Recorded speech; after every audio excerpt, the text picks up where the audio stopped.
untuk spider unplug ni. Dia tidak benda yang biasa, dia bukan akustik yang biasa, dia akan come up dengan satu benda yang best. Baik, kita sama-sama nantikan. Ada lagi soalan daripada rakan media?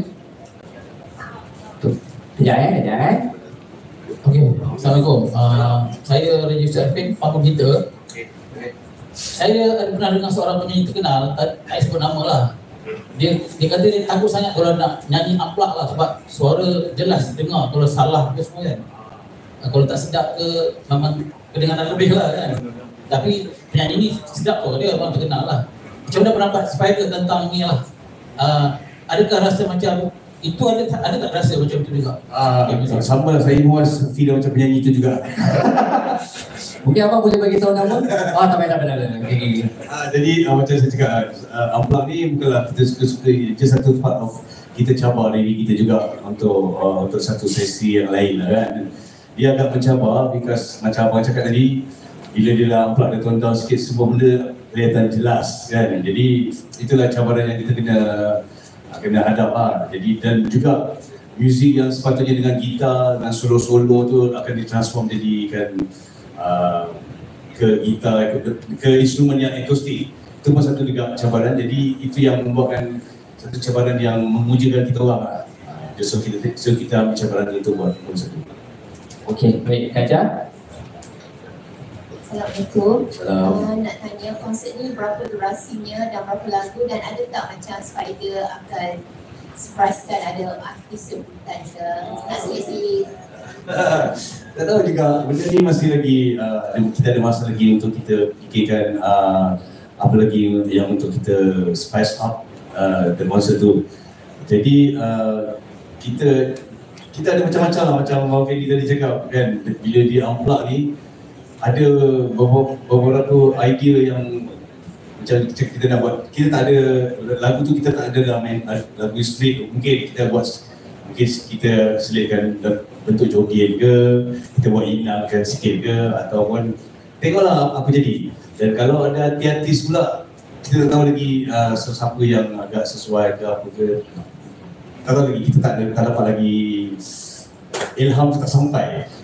Apa yang kita tengah sekarang ialah list lagu yang kita nak perdengarkan nanti. Itu je lah dulu. Okey, baik. Ada lagi soalan?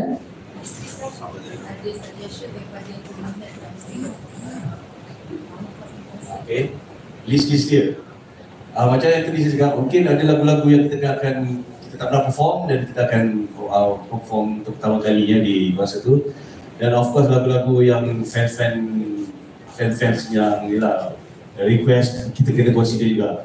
Tapi kali ni kita adalah bincang, why not kali ni kita try ambil, sebab kita tak pernah buat performance, kita cover lagu orang. Jadi tak tahulah kalau ada satu lagu yang sesuai untuk kita cover, untuk kita, untuk sama-sama kita berhibur, sebab benda ni tone down sikit. Tapi itu sekadar idea yang lalu kan, kita tak researchkan lagi sangat. Macam itulah setakat ni. Okey, baik bang, silakan. Assalamualaikum. Assalamualaikum. Okey, saya nak tanya sikit satu soalan. Kenapa 29 tahun ni, kenapa you tak cukup dan sampai 30 tahun untuk akan datang?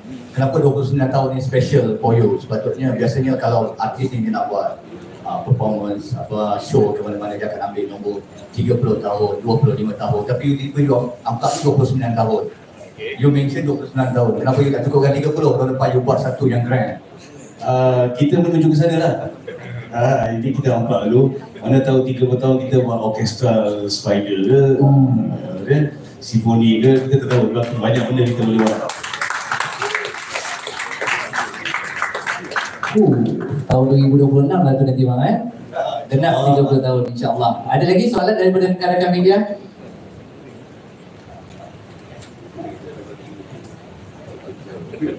Orkestra baru. Hello, Assalamualaikum. Mengkat daripada Bernama. Nak tanya Encik Fendi, berapakah sasaran peminat yang akan hadir pada malam konsert tersebut? Sasaran dia bagi pihak penunjuk nak kena penuh kan?